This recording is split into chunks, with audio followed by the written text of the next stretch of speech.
Hi everyone, and welcome to my next video tutorial where I'll be teaching you guys how you can go ahead and generate simple test data in Django whilst utilizing the Django seed package, which makes use of the Faker library. Alright, so let's get started. So what I'm going to do is create a simple Django application first. So you can of course do it any way you wish. What I prefer to do is just create a new folder or directory on my desktop, and I'm just going to call it dev for now. Right, so next I want to cd into dev, so I'm going to make use of my command prompt for this use case here. Let me just size it up right for you guys here. There we go. And I'm just going to say cd desktop and then cd dev, and CLS is what we can use to just clear our console. And the next thing I want to do while I'm in my dev folder here, I just want to create a virtual environment. Now make sure you've installed the virtual environment package. So here it would be pip install virtual env. So make sure you install that. So this is the only time where I feel it's really acceptable to install packages globally on our system.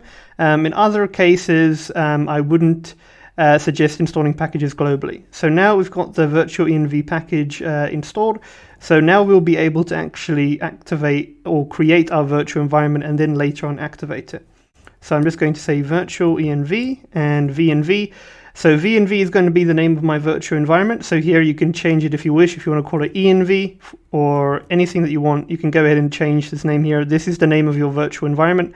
Virtual env is going to be used to actually create the virtual environment. And now we can instantiate it as follows. So we can just press enter. So all we need to do now is just wait for our virtual environment to be created. It shouldn't take too long. So to save us some time, I'm just going to pause the video, and once, okay, it caught up to me. So that was quite fast. So our virtual environment was now activated, and you can see here if it says created virtual environment, of course, it's been activated. Okay, so next thing we want to do is just clear this. So I regularly type in CLS to just clear the console to keep it free of clutter or anything. So now we want to activate our virtual environment. So depending on what you named it is how you're going to instantiate it. So here I'm going to say venv. And of course, I'm just going to go ahead and say scripts \activate. And there we go. So here you should see the custom name that you gave your virtual environment here in parentheses. So venv. So that's perfect. Okay, so what we want to do now is type in pip list. So this is just going to list all of the packages that we have as of this moment in our virtual environment. So it's a very useful command because we want to make sure we don't install anything globally on our system. Because trust me, over time, if you've been doing this for a few years and you haven't been making use of virtual environment, you'll notice you'll have packages all over the place and it's quite untidy. So everything is set and ready to go here. So all we need to do now is we need to go ahead and install Django. So I'm going to say pip install Django. Now do bear in mind the packages that we see here come by default through pip, so don't worry about that. So all we're going to do here is install Django, which is also going to install additional packages that come with Django, such as tzData, SQL parse, ASGIRIF as well. So let's just wait for that to install within our virtual environment here. So let's just wait for that. Right, so we can see that Django was installed. So let's verify this. So pip list. So I always like to make sure. And there's Django. Great, that's perfect. All right, great. So that is looking well.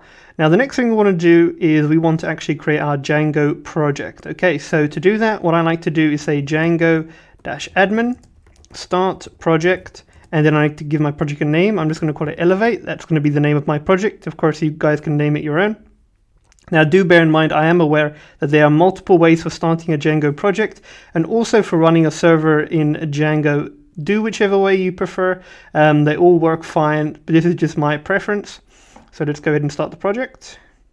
There we go. So what we can do to verify this is if we open up our folder dev, we should see our Django project, which is Elevate here.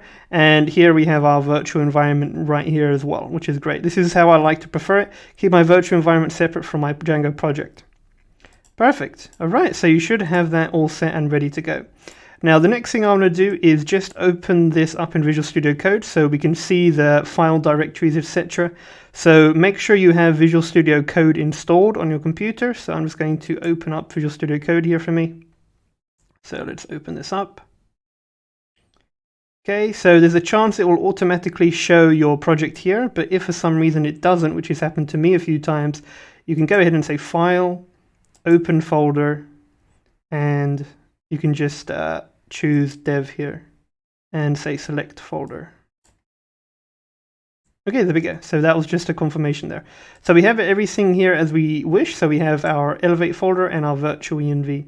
Now, one thing that I also want to mention here that's important is we need to ensure that we configure our Python interpreter. Now, the reason for this is because down the road, sometimes there will be certain packages that will struggle to be recognized or defined, should I say. It will appear as a warning in yellow. Now, to solve this common error, you can just say Control, Shift, and P on your keyboard. So Control, Shift, and P. And it's going to open up the Python Select Interpreter. So go ahead and click on Python Select Interpreter. Okay, and then you can say Enter Interpreter Path. Okay, and now we need to enter the path to the Python interpreter. So what I usually like to do is head over to my dev folder, open up my virtual environment folder here, so venv, and then copy this path here that we have, head over to Visual Studio Code, and just paste in that path there. So this is just to ensure any packages that we install ever, we don't have any issues with it at all. So make sure you've got that in place. Great, so the next thing we want to do is just run our server. So we need to head over to manage.py. So we're in dev at the moment. Let's cd and change directory into elevate, which is our project. So cd elevate. So we're now, of course, in elevate, and there's manage.py, so we can use that to actually run our commands. So we can say python manage.py run server. So let's just wait for that. Okay, there we go. So our server is up and running at localhost. So what we can do is just go ahead and enter that in our URL. So we can add in the following. So 127, and then you'll get the rest. It's all here for you. I just have it already saved. So 127.0.0.1 at 8,000. So there we go. Our Django project is all set up and ready to go. Perfect. Right, so the next thing that we want to do is we want to create an app because we want to go ahead and make use of our models, our Django models. So what we can do to do that is open up our CMD. So do bear in mind that you don't need to use the CMD like me. I know many of you prefer the Visual Studio Code terminal. If you prefer that, that's more than fine. So what you can do here is just stop your server. And we want to create a Django app. So the same logic as before. So Django-admin start app, and then you want to give your app a name. I'm going to call mine links. So choose whichever app you want. All right, that's great. Next, we need to assign links to our settings.py under installed apps.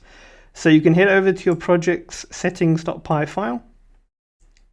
Okay, and here under installed apps right here, you just want to go ahead and add in links. Links, and add a comma at the end. Now this is the name of my app. Of course, yours can be different. So just make sure you set your app name there accordingly. This is how you configure it. All right. Now, the thing I like to do to make sure we don't have any problems is to just rerun our server, just to make sure that everything went smoothly and that we don't have any issues of whatever kind. So let's refresh. And there we go, no problems. Everything's working perfectly as it should. All right, so we've created our Django project, we've configured our app. Now the next thing we want to do is we need to create and register a model for our testing data to be handled accordingly. So that's the next thing we need to do. Right, so the next thing that we want to do is we want to create and register our models, as I just mentioned. So we can head over to our app. So my app is called Links. Then we want to head over to models.py. All right, and now we're going to create a model. Okay, so you guys can create any type of model as you wish. It's really up to you what you want to call it. I'm going to make it very simple. So I'm just going to call mine class movie. And I'm going to, of course, inherit Django models. So I'm going to say models.model. And what I want to do now is I want to just go ahead and set a title. So I'm going to say title, and I'm going to say models.charfield, because of course it will be making use of text. And then I want to set the max length to about 355 characters all to do. And the next thing I want to specify is my categories. Now, what I want to do here is I want to go ahead and set some choices for my categories here. So what I'm going to do is I'm going to go ahead and define the categories. So this could be handy if you have models and you want to specify categories. So in this case, I'm going to call mine my_choices. And within parentheses, I'm just going to define a set list of choices that I can have. Okay, so I'm going to denote it as follows. So I'm going to give it an identifier. So I'm just going to say A, for example, as my identifier. And then I'm going to specify the category that I want it actually to show. So I'll start off with maybe sci-fi. Then I'm going to add a quote. Then in parentheses, you can define another category. And then identifier is going to be B here. And then I'm going to set it as romance. And then next one is going to be C, and I'm going to say this one will be action. All right, next one, D, and this one's going to be based on horror. Next one, let's say E, and this one's going to be based on thriller. And what else do we have? F is going to be based on comedy. Okay, so this could be something very useful for you guys. Like I mentioned, if you want to show choices, for example, in a drop-down or something when you're dealing with your models, you can, of course, make use of certain categories and structure it accordingly with a identifier of sorts, along with that category that you want to actually view as well. Okay. So now we can assign my choices here to one of our attributes or to one of our fields per se. So this attribute or field is going to be called category. And of course, it's also going to be called a char field because remember, we are making use of strings here. And I want to set the max length of 1. And what I'm going to do here is I'm going to set my choices here to my_choices. Okay, so I'm just going to set it to my choices here. So of course, the category will now be in the form of a drop-down showing sci-fi, romance, action, horror, thriller, and comedy as options for category here.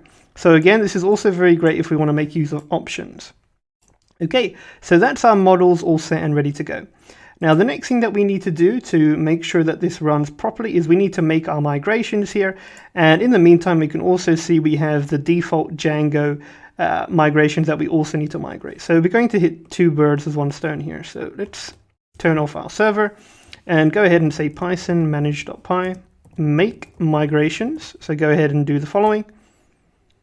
All right, and we've created the model movie. And of course, for those of you that aren't too comfortable with models, so they will all sit here, the initial migration here. So it's kind of prepped and ready to be sent to our default SQLite database. And all we need to do now is actually migrate it to our SQLite database. So you can see the make migrations is kind of like a preparation to be sent to our database and migrate as the final push to our database. So it's like preparing and of course getting it set there. So now we need to say Python manage.py migrate. So let's make our migrations and there we go. Perfect. So everything's been migrated.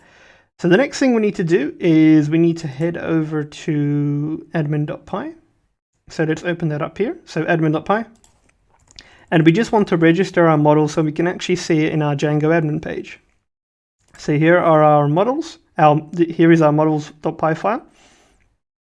And our model is movie. So we just need to import that model.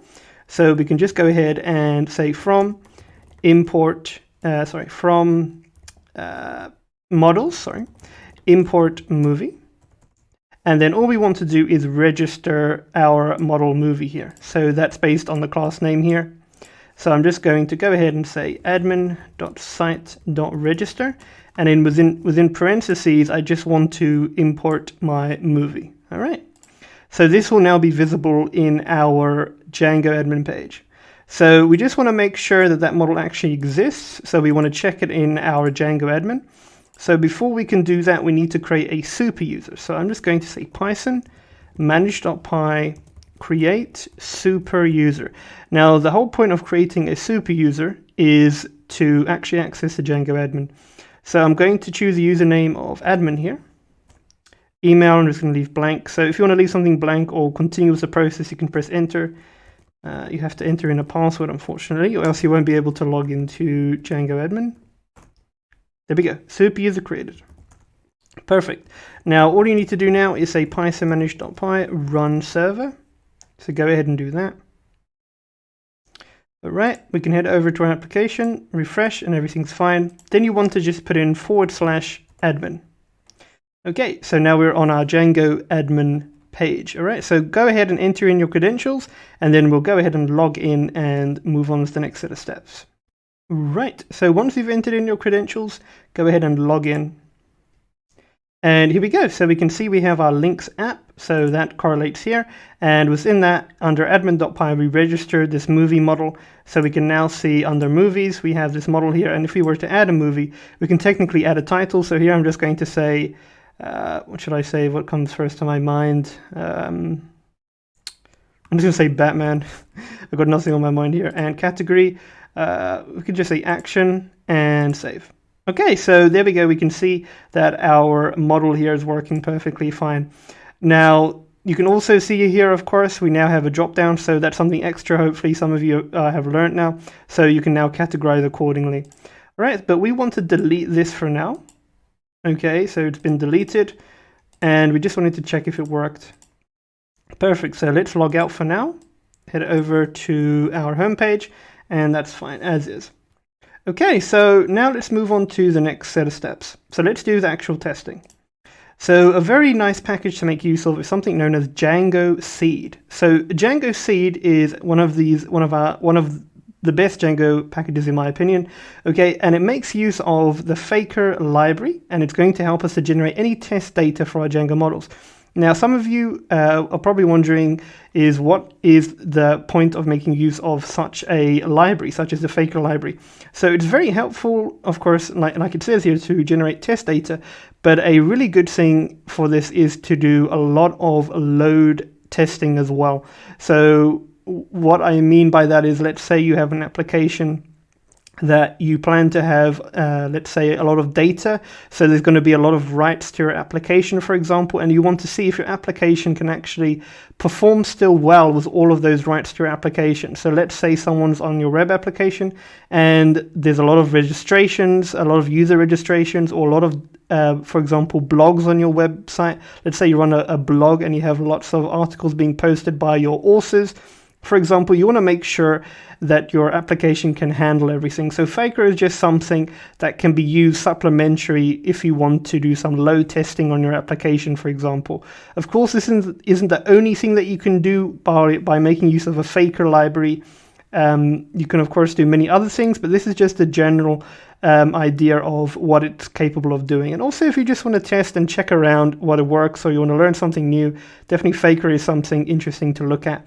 But the great thing is that Django Seed here is a great package to help us utilize this technology. Okay, so I think that's enough. So let's have a look at how we set this up. So the first thing we need to do is we need to go ahead and install Django Seed with pip. So very simple. You can go ahead and copy the following. Head over to your application. If it's still on, just say Control-C. And the most important, make sure you're in your virtual environment here. And then go ahead and paste in pip install Django Seed. Go ahead and do that. Okay.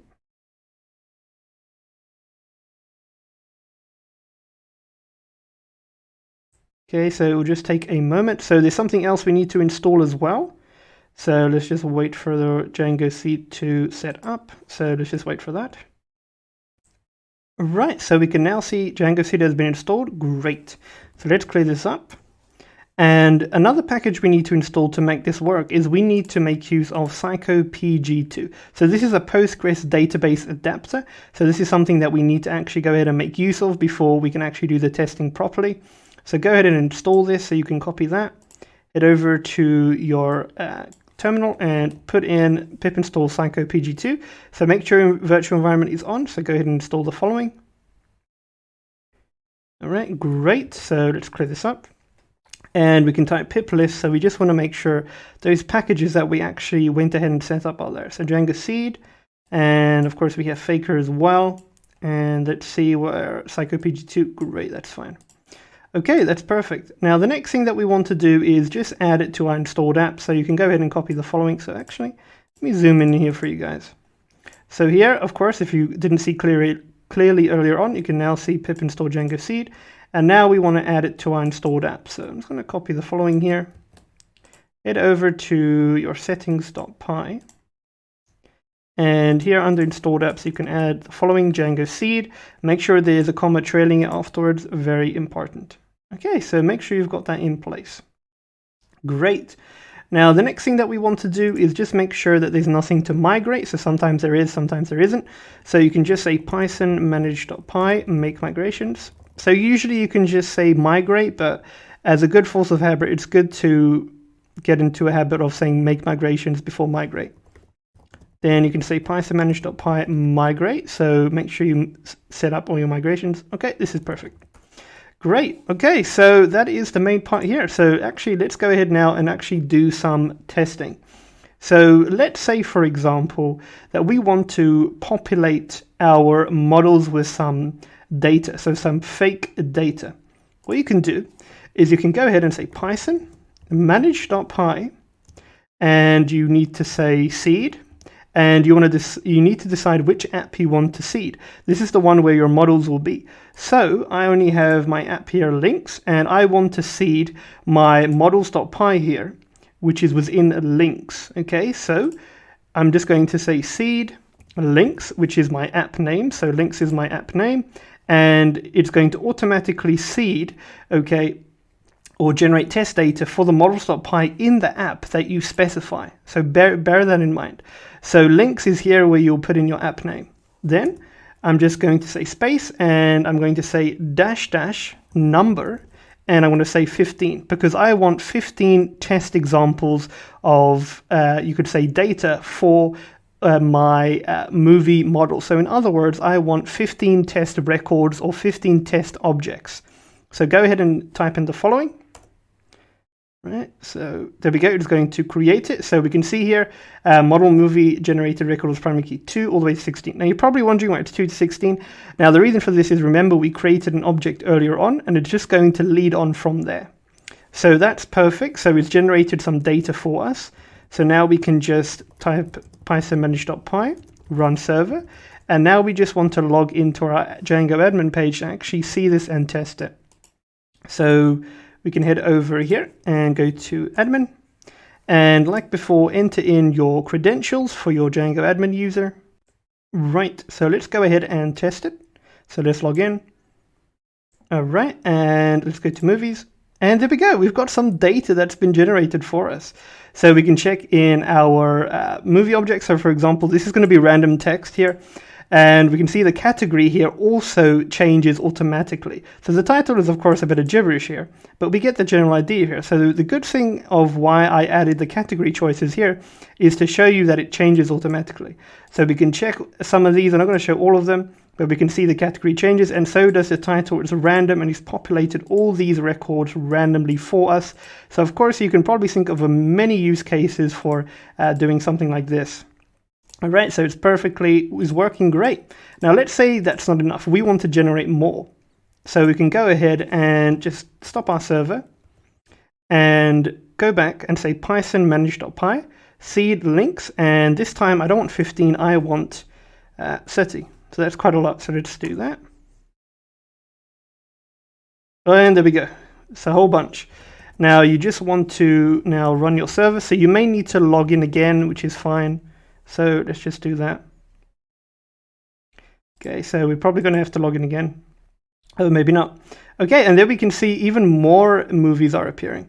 So more objects. And we can see here it's random, believe, democratic decade, thriller. And we can see this is a very good way in which we can generate fake testing data. So of course I have looked at the Faker documentation as well, and I've taken a look at all of the literature out there on Faker and generating test data generally. So if someone wants to generate test data, and I think this is quite a simple way of doing it if you want to quickly do some tests.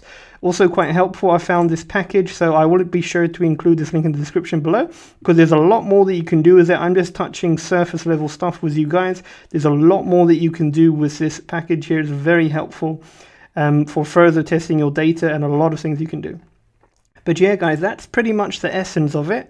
Of course, you can, delete these objects if you want and do it again. It's really up to you as to how you want to go ahead with this. As you can see, it will generate as many records as you wish. There's probably a limit if you try to go to like 1,000 or 10 cell, 20 cell. There might not actually be a limit, but I'm just going on. But anyway, guys, that's pretty much about it. So yeah, hopefully that was helpful to you. And now you should be able to generate some test data for your application. If you just want to do some load testing or just have a look and see how everything's working. All right, guys, so that's it. All right. Thank you again, as always, for the support.